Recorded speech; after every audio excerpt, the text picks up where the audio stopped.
Assalamualaikum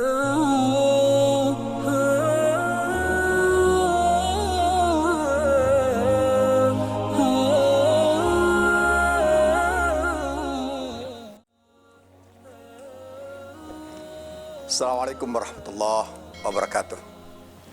Alhamdulillah wassalatu wassalamu ala Rasulillah wa ala alihi wa ashabihi mawala. Rabbi shrah li sadri wa yassir li amri wa hlul 'uqdatam min lisani yafqahu qawli. Alhamdulillah, di bulan Ramadan ini Allah Subhanahu wa taala memberikan karunia besarnya pada kita semua berupa turunnya Al-Qur'an yang menjadi guidance untuk seluruh umat manusia.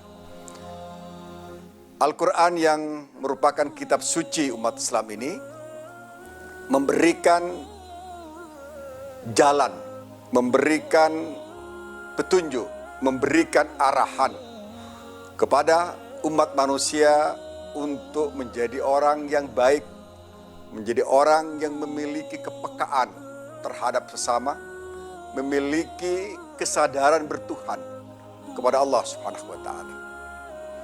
Allah Subhanahu wa taala berfirman dalam surat Al-Baqarah, A'udzubillahi minasyaitonir rajim. Bismillahirrahmanirrahim. Syahrul Ramadan alladzi unzila fihi al-Qur'an hudan lin-nasi wa bayyinatin minal huda wal furqan. Faman syahida minkumus syahra falyasum. Wa man kana maridan aw ala safarin fa'iddatun min ayyamin ukhra.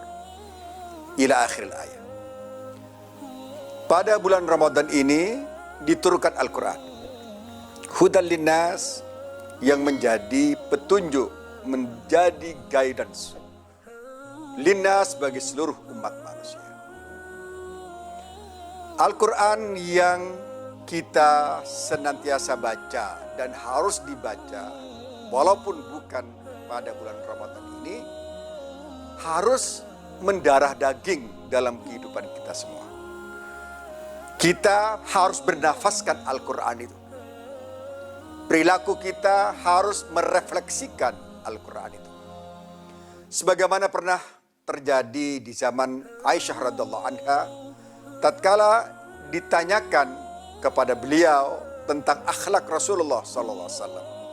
Faqalat kana khuluquhul Quran.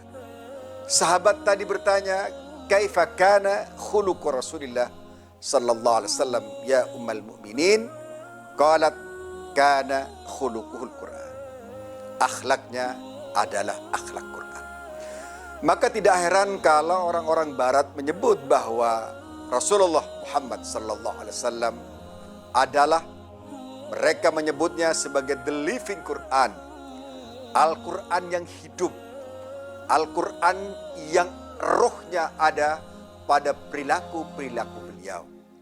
Para sahabat pun demikian pula.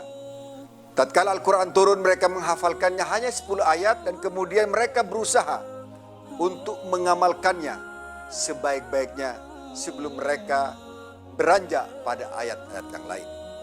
Tradisi ini dan kebiasaan ini harus pula menjadi target kita, sehingga Al-Quran tidak mencela kita, bahkan melaknat kita, karena kita hanya membaca Al-Quran, tapi kita tidak mengamalkan Al-Quran.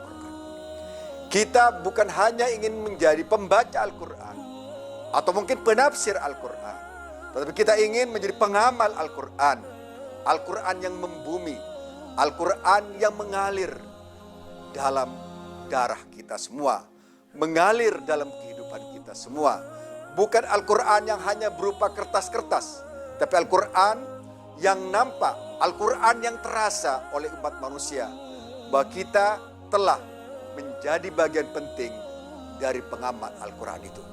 Istilahnya, kita harus juga menjadi the living Quran, Al-Quran yang hidup, Al-Quran yang bukan hanya berupa teks, tetapi dia dinamis dalam kehidupan kita.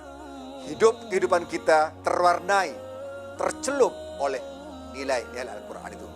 Jangan sampai kita terkena apa yang disebutkan oleh Rasulullah SAW, kam min qari'il Quran wal Qur'anu yal'anu. Betapa banyak orang-orang membaca Al-Quran, tapi Al-Quran malah melaknatnya, malah mencelanya. Karena Al-Quran hanya dibaca, karena Al-Quran hanya dihafal, karena Al-Quran hanya dijadikan hiasan, tidak menghiasi kehidupan mereka, tidak menghiasi perilaku mereka, tidak menghiasi budaya mereka, tidak menghiasi peradaban mereka. Oleh sebab itulah, mari kita jadikan bulan Ramadan ini sebagai starting point agar kita mampu menjadikan Al-Quran menjadi nafas kehidupan kita. Aqulu qouli hadza wal afu minkum, dan semoga apa yang kita lakukan dengan Al-Quran, interaksi kita dengan Al-Quran betul-betul menjadikan hidayah kita semakin bertambah, taqarrub kita kepada Allah Subhanahu wa taala menjadi lebih kuat, dan tali ikatan kita dengan Sang Maha Suci semakin kokoh. Wassalamualaikum warahmatullahi wabarakatuh.